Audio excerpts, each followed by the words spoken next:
being evil. But the fact is you're trying to fight evil. The bad guys are focusing all their time on this evil stuff. You need to be able to focus all of your time on the attacks. Now, I'm not saying that everybody out there should embrace this and everybody should be offensive. But I am saying it is okay to have a group, a community of people that focus on attacks. And they're good guys. First of all, as we'll talk about in a little while, there's the military issues of this, right? There's military applications of offensive computing, attacks, and you can be entirely offensive there. But I think even for enterprises, having a set of people that know the offense so that they can mimic, truly mimic what the bad guys do. An analogy that you can think of here, the best gun manufacturers in the world, the people who make the guns and the bullets, they're the offensive guys. They do not have a great deal of expertise in manufacturing bulletproof vests. They don't do that. Now, they might know about bulletproof vests so that they can make armor-piercing bullets and all that kind of stuff. But I think the analogy holds up pretty reasonably well as we map it into computer attacks. All right, so those are some of the implications of the bad guys who are winning for pen testers. What about for enterprise security personnel?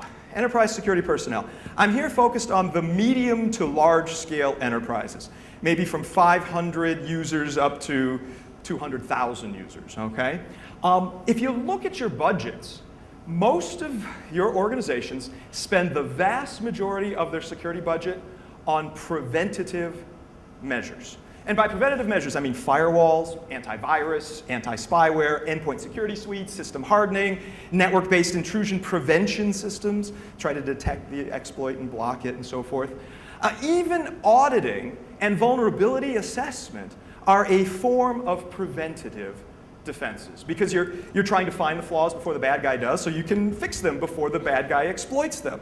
These are all prevention. Look at your budget. Really go through. I've done this for many big organizations, and you'll see 90% plus of their security budgets are devoted to prevention.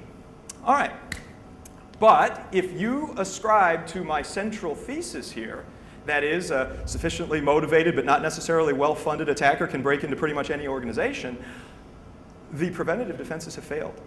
The bad guys have gotten in at some point. Can any enterprise confidently say they don't have at least one bot on their intranet somewhere? I wouldn't want to confidently say that. I mean, the stuff gets exploited, stuff happens. At some level, your preventative measures have failed. Now, I'm not blaming people for having done prevention. It just makes sense, right? I mean, if you've got this cadre of technologies and people and processes, and some of them are associated with prevention, some are associated with identification, finding where the bad guy has gotten in, and others are associated with, well, eradicating the bad guy, it makes sense. I mean, just at a human level to say, well, we want to spend all of our money on prevention because we want to prevent the attacks in the first place so that we don't have to find the bad guy and clean him up. It makes sense until it fails. It makes sense, really, until it doesn't make sense. And we're getting to the point where it doesn't make sense anymore because the bad guys are getting in. They're finding ways in because of that increased attack surface. When I originally presented this concept over beers to Chris Hoff, Hoff said, Skoudi, that's what he calls me. He says, Skoudi, dude, no way. You're not going to be able to convince a chief information security officer of that. Because the CISO is not going to be able to go to his board and say, you know what? Prevention was cool, but I needed to take some of that money and move it over to identification and eradication. He said that the story that the CISO has to tell to the board is that he's wanting to prevent the attack as much as possible, and that's where all his resources have gone. And I said, so Chris, because Chris is an advisor to chief information security officers all over the place, I said, so Chris, you do accept my central thesis, right? And that is that some of your systems are owned. He said, yes, I do. And I said, okay, you accept that, so you know that the bad guys are on your internal environment, but you're not willing to spend your budget to find where they are and to eradicate them. He says, yes, that's true, because I can't. The board won't let me. And I said, so you are dependent on the bad guys being well-behaved in your environment. And he said, yes, I am. But that's the way the industry has driven us. We need to reject this. We need to move beyond this. We need to say, let's divert some of our budget, not all of it, but from prevention to identification and eradication. Instead of spending 90 or 95% on prevention, and I don't just mean the technology you buy, I also mean your people's skill sets and time and so forth. Take some of that, 10%, 15%, maybe 20%, and redirect it to finding out where you've already been owned and getting rid of the bad guy. Where have I already been compromised? That's what we need to start thinking about. How can I get rid of or disrupt the bad guy's activities in my environment? I was talking with some folks in the US military about some of the ways that they're starting to think about attacks and what they need to do to help defend their systems. And they brought up to me this wonderful idea. The idea is of the ways that the attacker can cause problems in a target environment. What does the attacker do? The attacker gets in. Once the attacker has gotten in, he wants to stay in, maintaining some sort of long-term access in that environment. And then the attacker at some point may want to act, causing disruption, crashing systems, stealing data, whatever it happens to be. Our focus in the information security business for the last 15 years has been on stopping the attacker from getting in. We have failed so that the attacker is getting in, staying in by deploying rootkits and backdoors and all kinds of other things, and then acting by stealing data or causing other problems. We need to start thinking about not doing 95% here, but instead 80% here, or 70% here, and maybe 10% or 10% over here. The nice thing, though, is the attacker will often get careless and reveal himself. Not all of them. If they're very, very good, they can be very subtle. But we can find them. It kind of reverses the asymmetry problem. This is a very asymmetric thing in the favor of the bad guy. Here, we still have to look for the bad guy in a lot of different places. But if the bad guy wants to take action, he's going to reveal where he is. All right?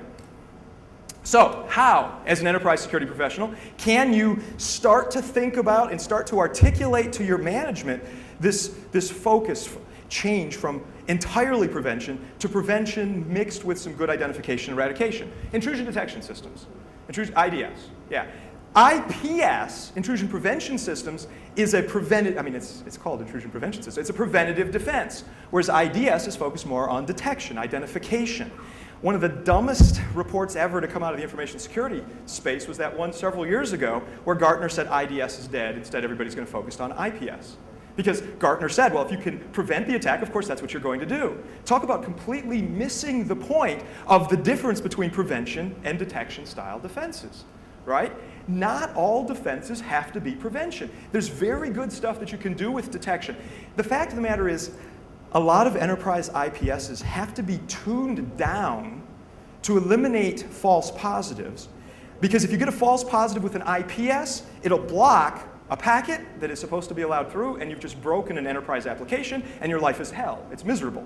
So the IPS is purposely tuned to be stupider. Whereas an IDS, an intrusion detection system, is just focusing on detecting the attacks. And if you get a false positive, yes, it's a waste of time and it's frustrating, but at least it doesn't destroy the enterprise application. Therefore, we can make them more sensitive and more able to detect our attacks. Log analysis. When I talk to a lot of system administrators and I mention log analysis, they roll their eyes and say, oh, log analysis, oh, that stinks. No, log analysis is great, really. It can be very fun. Pretend you're a detective, Sherlock Holmes going in there. Spend some time looking through your logs.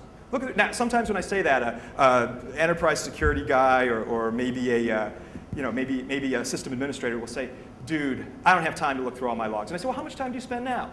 Well, none. All right, well, do 1 hour per week. That's all I ask for, 1 hour per week, and start looking through your logs. Then they'll often respond saying, dude, I get 40 gigs of logs every week. I can't look through 40 gigs of logs in an hour. And then I'll always come back and I'll say, well, how much time do you spend now? None. Okay, so 1 hour a week in 40 gigs is better than 0 hours a week in 40 gigs of logs. And they say, but I can't possibly look through everything. And I respond back saying, but you're an intelligent person, right? And they always agree. Yes, I'm a very intelligent person. Dude, grep-v is your friend. Grep-v. That means I want to find all lines that do not have the given string. And you're an intelligent person, so you're going to gradually know what your normal logs look like, so you're going to be able to grep-v and throw out the normal stuff. Grep-v, pipe through grep-v, pipe through grep-v, till you get something really interesting. Some people will say to me, I don't have $100,000 to spend on a log analysis tool.